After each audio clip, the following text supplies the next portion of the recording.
これはスカイラインの通称箱スカと呼ばれる型式 GC10 と呼ばれる KGC10 と呼ばれるスカイラインですね。年式46年から47年その辺のものだと思うんですけど、その他、フロントにオーバーフェンダーがついてたりとか後ろにオーバーフェンダーがついてるっていう、GTR ルックと呼ばれるものですかね。本来 GTR は後ろだけオーバーフェンダーがついてるんですけど、これは後から前にもつけて、で雰囲気的には GTR に近しいような感じにして乗ってるスタイルですね。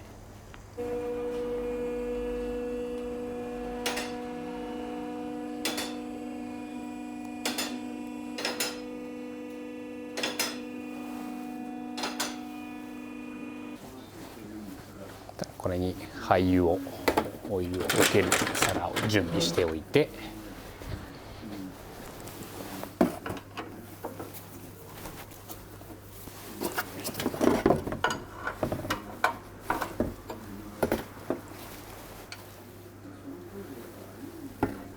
ですね。でこれはドレーンに磁石をついてる磁石がついてるタイプに交換してあるので、ここについてるゴミを一応確認して、エンジンの内部の大きなゴミがついてないかなっていうのを確認して終了ですね。これは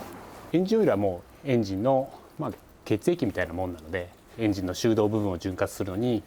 エンジンオイル使ってるんですけど、うちの推奨としてはだいたい3000キロから5000キロ、もしくは半年ぐらいで1回交換した方がエンジンのサイクル的にも長持ちしますよということで、ほぼ抜けたんですね。もう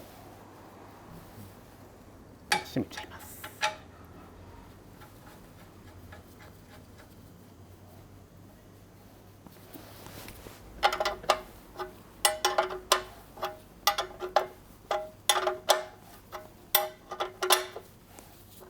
です。でエンジンのオイルは抜きは交換は終わりですね。あとは上からレールだけですね。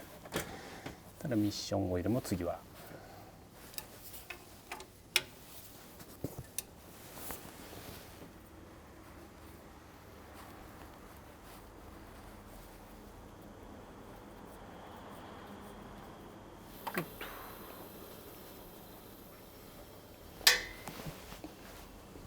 これも磁石がついてるんで、ここにスラッジがついてないかっていうのだけよく確認して、特についてなければシール剤を塗って締め付けで OK ですね。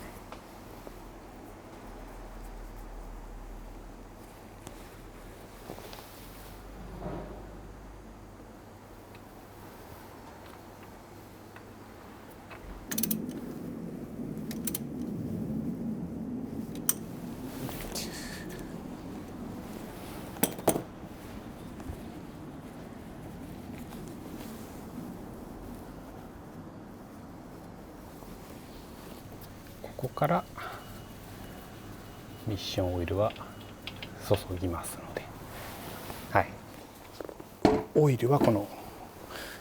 オメガオイルっていうブランドのオイル粘度が 80W90 っていうタイプのものですね。どっちかっていうと結構ネバネバするというか絡みつくようなオイルなので、ギア一個一個、シンクロ一個一個、ミッションの中のギア一個一個に絡みついて、摩耗を減らすというか、そういうタイプのオイルですかね。注入していきます。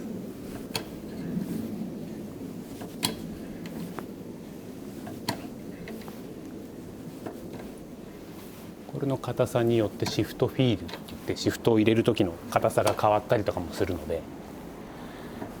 これはこだわりの番手があってもいいかもしれないですね。あまり硬すぎると冷感時シフトが入んなかったりとか、逆に柔らかすぎるとミッションが温まった時にギアがガリッて音が出ちゃったりとかするので、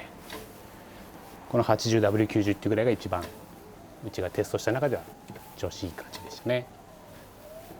OK です。これでミッションのオイル交換は終わりですね。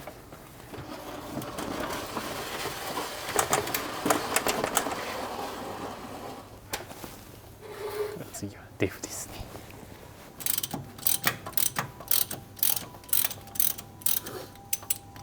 はい。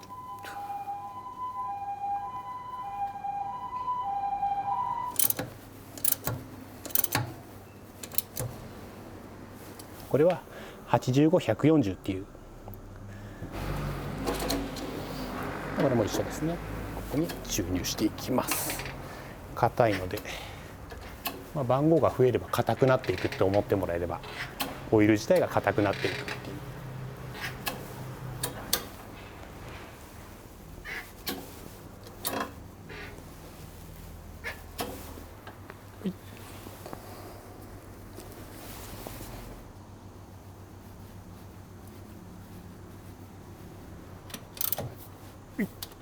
OK です。これでミッションとデフのオイル交換は完成ですね。あとはエンジンオイルを入れ忘れないよ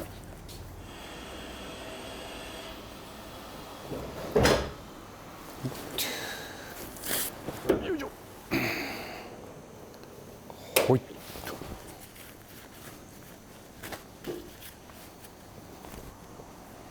エンジンオイルのみの交換なので、だいたいこのエンジンだと4リッターぐらいですかね。エンジンオイルはオメガ、これもオメガですね。オメガ製の G1 っていうグレードのオイルで、硬さが 10W40 ですかね。L 型エンジンですね。L 型エンジンで、これは本来 L20 が乗ってなきゃいけないんですけど、これはもう改造して改造申請も通ってるので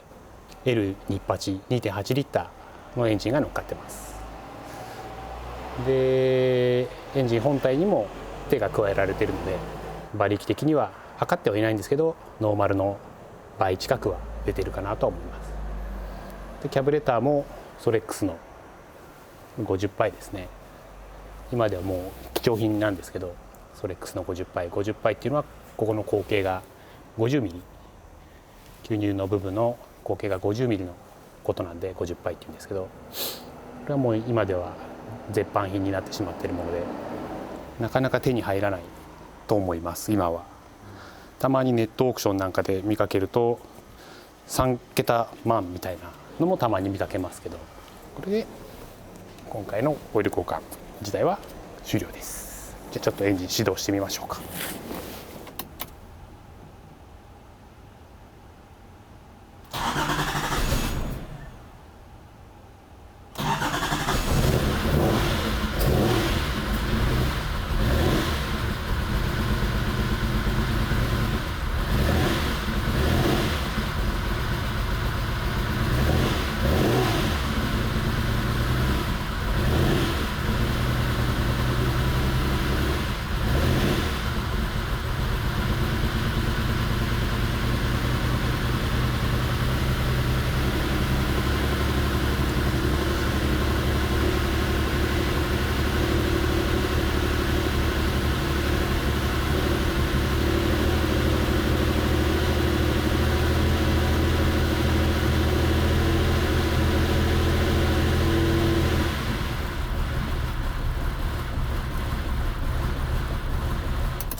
はい、大丈夫だ。OK です。